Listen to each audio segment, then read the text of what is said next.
BA final के हिंदी साहित्य के इस कालांश में हार्दिक स्वागत। बच्चों, मैं अलका जैन, सह आचार्य हिंदी, राजकीय महाविद्यालय किशनगढ़ से। बच्चों, गत कालांश में हमने दिनकर के द्वारा लिखित कुरुक्षेत्र के 6ठे सर्ग की व्याख्या कर रहे थे, उसके मूल प्रतिपाद्य को समझ रहे थे। हमने 3 बिंदुओं पर चर्चा कर चुके हैं कि किस प्रकार कवि बता रहा है कि विज्ञान मानवता के लिए हितकर है या अहितकर है, कितना हितकर है, कितना अहितकर है, तथा उसके ज्ञान ने उसे किस हद तक पहुंचा दिया है। आज हम अगले बिंदु विज्ञान का सही उपयोग मानवता पर आधारित है, इस विषय को आगे बढ़ाते हुए चर्चा करेंगे। कवि जो है हृदय और बुद्धि दोनों के समन्वय की बात करते हुए कहते हैं कि हृदय और बुद्धि के समन्वय के बिना आज पृथ्वी पर अनेक प्रकार के दुख और संताप पनप रहे हैं।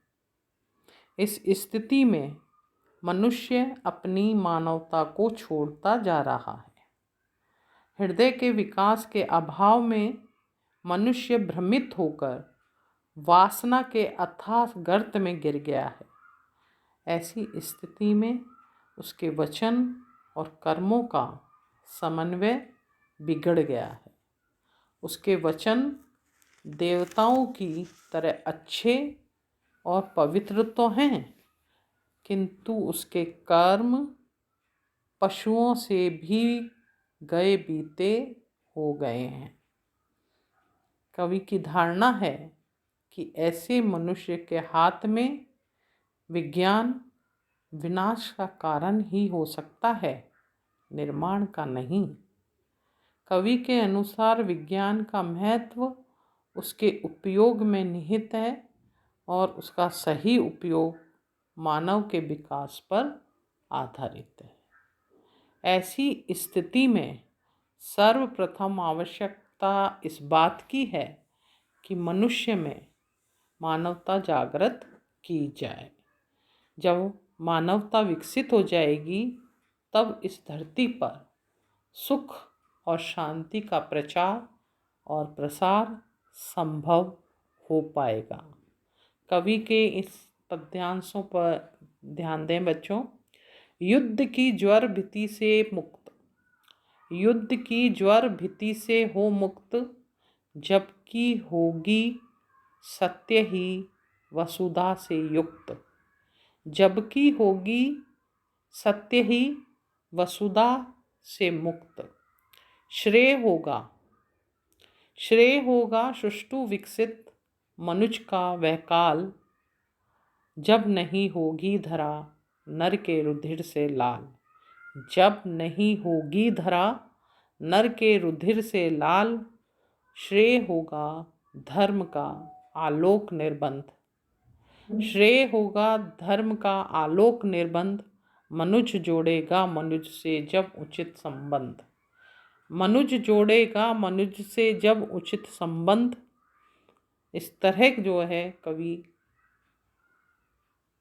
मुख्य बात जो मैं रेखांकित करना चाहूँगी, उस और संकेत क्या है कि जब नहीं होगा धरा नर के रुधिर से लाल। ये मुख्य बात जो रेखांकित करते हुए कहा है कि युद्ध का जो इति होती है वो विनाश को लेकर ही होती है। इसलिए युद्ध जो है वो विनाश का परिणाम है, विनाश ही उसका मूल उद्देश्य है। इसलिए संपूर्ण 6ठे सर्ग में कवि ने, दिनकर ने उस संसार की कल्पना की है जो सभी प्रकार की बाधाओं, विनाशक स्थितियों और विध्वंसकारी शक्तियों से अलग हो। कवि पूरे सर्ग में बार बार यही कहते हैं कि आज धरती पर सुख और शांति का अतुल भंडार विकसित होना चाहिए। तो आगे हम अगले बिंदु पर फिर विचार करेंगे कि कवि का जो मानवीय दृष्टिकोण है वो क्या है। कुरुक्षेत्र के छठे सर्ग में दिनकर जिन विचारों को प्रस्तुत करते हैं वे विचार एक सुदृढ़ वैचारिक पीठिका पर प्रस्तुत करते हैं। इतना ही नहीं, प्रतिपादित विचार कवि दिनकर के मानवतावादी दृष्टिकोण को व्यक्त करते हैं। कवि यों तो संपूर्ण कुरुक्षेत्र काव्य में अपने मानवतावादी, सच्ची शांति से युक्त और मानव कल्याण से प्रेरित भावों को अभिव्यक्त करने में लगा रहा है, किंतु छठे सर्ग में आकर वह समता, सुख, शांति और समन्वय पर जोर देते हुए मानवतावादी भावों का गायक बन गए हैं। छठे सर्ग के अंत में तो वह समता पर आधारित मानवतावाद को व्याख्या करते हुए साथ ही ईश्वर से पूरी श्रद्धा के साथ प्रार्थना भी करते हैं और धरती पर प्रेम और मानवता की किरणें कब फैलेगी का प्रश्न भी करते हैं। इससे ये स्पष्ट होता है कि कवि का दृष्टिकोण और विचारधारा मानवतावाद से प्रेरित है। तिलक ने अपनी गीता में सभी मनुष्य के कल्याण की बात कही थी। हमारी संस्कृति में भी सभी मनुष्यों के कल्याण वाले सिद्धांत को आदर के साथ स्वीकार किया गया है। कहने की आवश्यकता नहीं है कि यही सिद्धांत मानवतावादी दर्शन का मूल आधार है। कुरुक्षेत्र में यह मानवतावादी दर्शन प्रारंभ से अंत तक देखा जा सकता है। कुरुक्षेत्र के छठे सर्ग में तो कवि की कल्पना का आदर्श संसार इन पंक्तियों में ही अभिव्यक्त हुआ है, जो मानवतावाद से प्रेरित और उसी की पोषक है।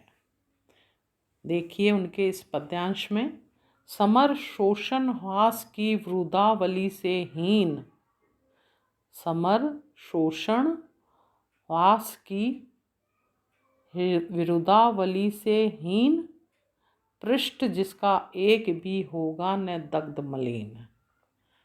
पृष्ठ जिसका एक भी होगा न दग्ध मलिन, मनुष्य का इतिहास, मनुष्य का इतिहास जो होगा सुधामय कोश, मनुष्य का इतिहास जो होगा सुधामय कोश, झलकता होगा सभी नर का जहाँ संतोष, झलकता होगा सभी नर का जहाँ संतोष, युद्ध की ज्वर भीति से हो मुक्त, युद्ध की ज्वर भीति से हो मुक्त, जबकि होगी सत्य ही वसुधा सुधा से युक्त, जबकि होगी सत्य ही वसुधा सुधा से युक्त।